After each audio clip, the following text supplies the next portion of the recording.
तो चलिए हमारा अगला शब्द देखते हैं, मैरिटाइम। अब ये है क्या? ये एक एडजेक्टिव है, यानी कि एक विशेषण।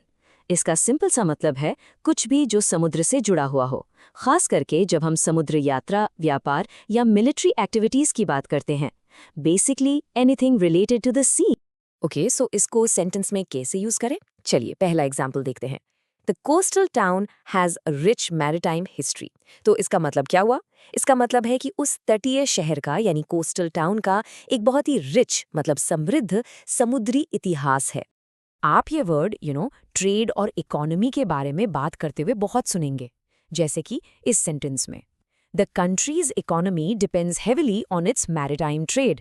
यानी उस देश की जो इकोनॉमी है वो उसके समुद्री व्यापार पर बहुत ज्यादा डिपेंड करती है। और सिर्फ इकोनॉमी ही नहीं, ये वर्ड प्रोफेशनल फील्ड्स में भी काफी यूज होता है। सोचो, जैसे लॉ में एक एग्जाम्पल है, she is an expert in maritime law. इसका मतलब हुआ कि वो समुद्री कानून मतलब समुद्र से जुड़े हुए लॉज की एक एक्सपर्ट हैं।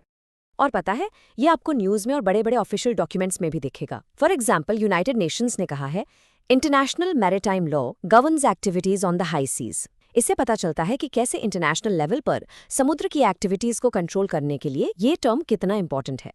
चलिए अब इसके कुछ सिनोनिम्स और एंटोनिम्स देख लेते हैं।